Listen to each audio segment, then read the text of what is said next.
The UK Income Factory is a pie I made back in 2024 after many people that were copying the already popular almost daily dividends pie, but were not happy about the FX fee when buying US stocks, and perhaps more importantly the withholding taxes for non-US residents buying it. Overall, I'd say it's done pretty well, and many people have been happy with it so far. So that begs the question, why am I deciding to retire it?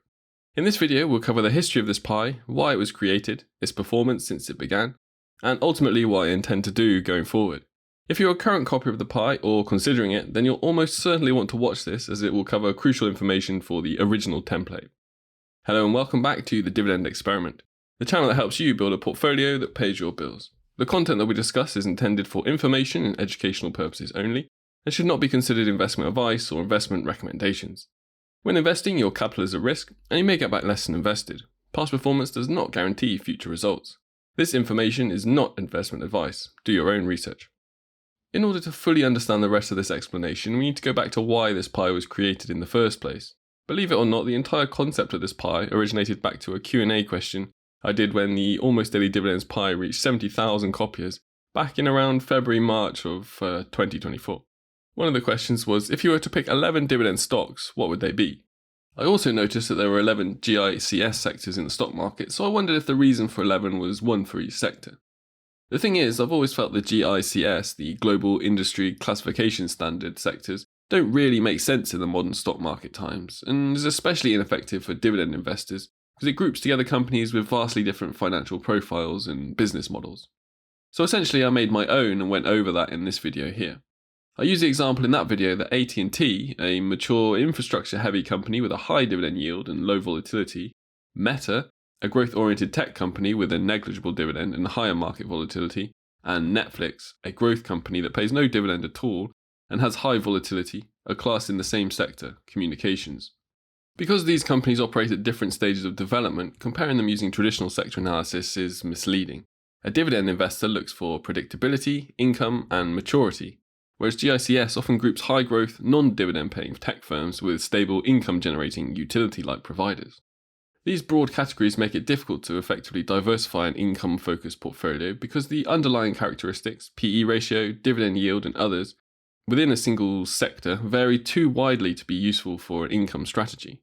So I made my own sectors instead and grouped dividend pairs into them to make it much easier to sort through dividend stocks. This then became the basis of the UK Income Factory portfolio allocation and how it's laid out on the spreadsheet. So naturally, higher weighting to the sectors that have more of the natural dividend payers than the ones that do not.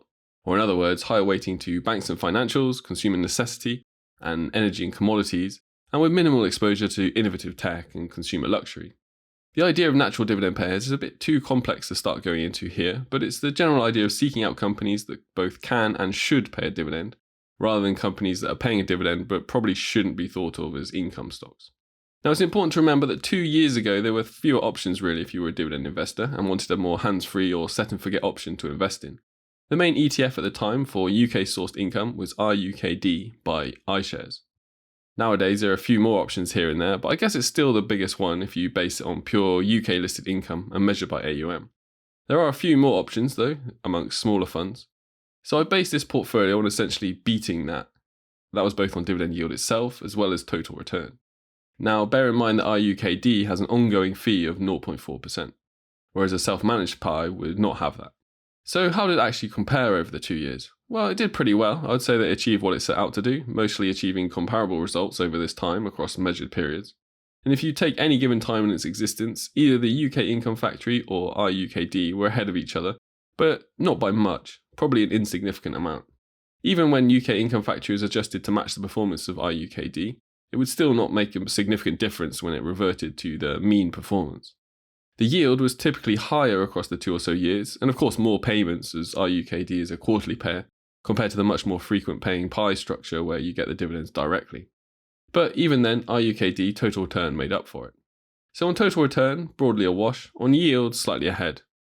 And now, RUKD is not even a particularly complex ETF. From its own explanation page, it aims to provide diversified exposure to UK companies to the higher yielding subset of the FTSE 350 index, direct investment into the 50 UK companies, single country exposure with a focus on income. Now this isn't massively actively managed portfolio systems studying charts day in and day out trying to optimize, It's just screening for high dividend yields, compiling them, and then rebalancing. So if the performance is comparable to RUKD, and by that measure it's a success, why retire the pie in its current iteration? Well, because we also have to consider the return on effort. Buying RUKD is essentially effortless. It's run by one of the biggest fund managers, and they sort out the rebalancing and choosing of stocks using their methodology. You can literally chill out. Buying the UK income factory is also effortless, or at least close to, as long as you keep up to date with the email notifications, etc. It's relatively comparable in terms of effort for copiers. But not for me on a personal level, as I have to maintain it to my own satisfactory standard. From my own perspective, I'm managing a pie that's getting only slightly better results than its target benchmark, but is requiring substantially more effort. And this goes back to the return satisficing and the Pareto principle I wrote about in the PDF, the 10 dividend investing commandments. Why put in 80% of the effort for only 20% of the returns? At the very minimum, I should be practicing what I preach. I think most of us would agree with that. The problem is not really that the stocks that have been picked are bad, in fact often the opposite problem, they're too good. Now this sounds super weird without the context, so let me explain. The number one biggest reason for a change in the UK income factory pie so far has not been a dividend cut or deterioration in company quality as you might expect. It's that the company is being bought out by a competitor, sometimes from the US, but could also be from the UK. This then causes compositional issues. The stock ticker may not exist anymore, or it's become a US listed stock, or the dividend yield is completely different. So when I put the buyout problem alongside the broader question of whether handpicking individual stocks is the best vehicle for this job in 2026, the answer became clear. The pie did exactly what it was built to do. It delivered comparable results to RUKD with a higher yield, more frequent payments, and zero US withholding tax, which is what people came to it for in the first place. That hasn't changed, the goals are still right. What's changed is that the market around it has caught up. 2 years ago, building a UK listed withholding tax free, dividend focused pie meant doing it by hand because the off the shelf options available on Trading 212 didn't quite stretch to cover what people actually wanted. Now that's no longer the case. There are now ways to deliver the same goal, the exact same goal, through a structure that doesn't depend on me individually picking and replacing names every time the market does something inconvenient. So the goal of this pie isn't being retired, the goal is exactly the same. Build a UK listed, tax efficient, withholding tax free dividend portfolio that pays you reliably and grows the income over time. The brief on that hasn't moved, and it won't. The whole point is building a portfolio that pays your bills. What is being retired is the current approach, the hand-picked individual stock implementation of that goal. The new approach is built around the same destination but uses a different vehicle to get there. One that handles buyouts automatically and doesn't depend on my individual judgment holding up across years of inevitable changes, and that, in my view, does the job better than the current structure possibly can. There's another important difference, and it's one that anyone who will be watching the channel for a while will recognise straight away. The original pie wasn't built with a wider framework in mind. It was just a UK income pie, a standalone thing designed to deliver UK listed dividend income, and that was the brief. Which was fine for what it was, but it meant the pie existed on its own rather than as a part of a structured approach for building wealth and income together. The new pie is different. It's been designed from the ground up to slot specifically into the metronome portfolio as part of the base layer. For anyone who hasn't come across the metronome portfolio yet, and I've got a full video on it linked in the description if you want the deep dive, but the short version is this. It's a 3-part structure modelled on a physical metronome. A heavy base that does the reliable, predictable work of producing income. A middle that handles the long-term growth through broad index funds. And a small tip at the top for higher conviction or speculative positions. Each layer has a defined role, and the strength of the structure comes from the layers below carrying the layers above. The base is the foundation that everything else rests on. You get the base right, and the middle and the tip can take appropriate risk without threatening your financial floor. Get the base wrong, and everything above it is more fragile than it should be. The new pie has been built specifically to be at least part of that base. Every design decision in it flows from what a base layer needs to do.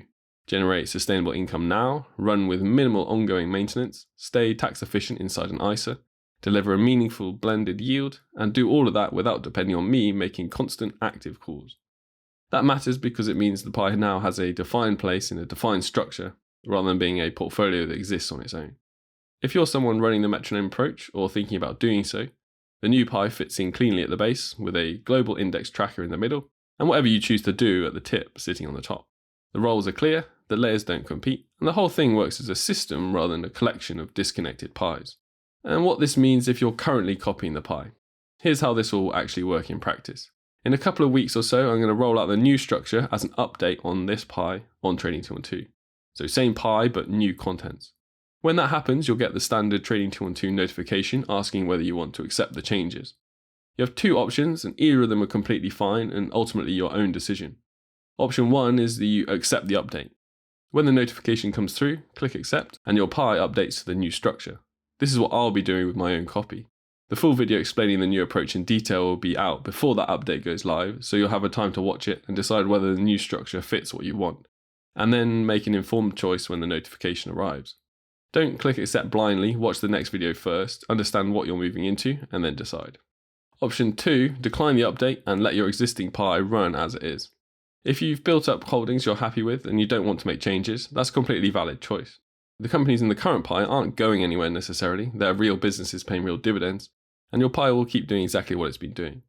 Please don't feel as if I'd be offended if you don't like the new direction of the pie and you want to keep it as it is. The important thing to understand is that from the point I push the update, I won't be maintaining the old structure anymore. No more update emails for the old pie, no more replacement picks when a holding gets bought out or runs into trouble. You'd be taking it on as your own portfolio to manage from that point onwards. For some people that's fine, you've copied the framework, you understand how the sectors work and you're confident running it yourself. For others it might be more responsibility than you want. Most important thing is that you're honest with yourself about which group you're in. If you're a UK tax resident holding the pie inside the ISA, neither choice has any tax implications, everything happens inside the wrapper. If you're holding in an investor account or you're investing from outside the UK, the same general principles apply, but you'll want to factor in your local tax treatment before making changes. The original pie isn't broken. If you're happy with it and you want to keep running it yourself, that is a legitimate path. If you want to come along to the new structure, that's also a legitimate path and the one I'll be on personally. What I'd strongly encourage you not to do is click accept on the notification without watching the next video first. What this opens up going forward. There's another thing I want to add here, and it's about what the new structure makes possible.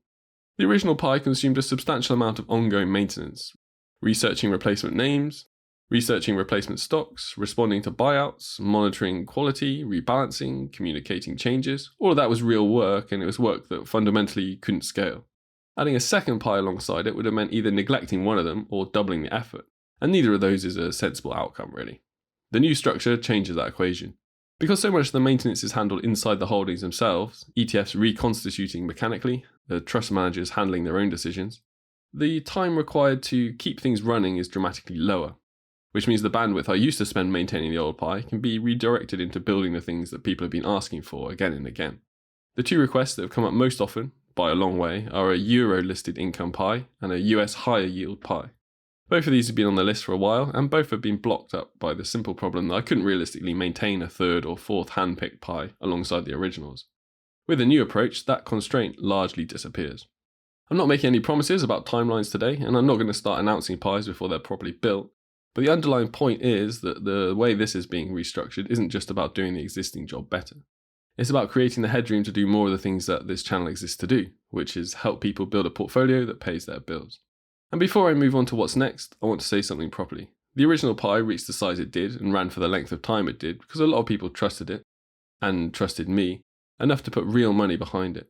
That trust isn't something I take lightly, and the fact that the pie is moving to a new structure isn't a verdict on the people who copied the original. You backed something that worked, and it did what it was supposed to do. The reason I'm moving on isn't that the original was wrong, it's that I believe the next iteration is actually better. It's better at delivering the same goal you originally signed up for, and that's the whole point of running anything like this in public. You learn, the available tools improve, and then you update when the evidence says you should.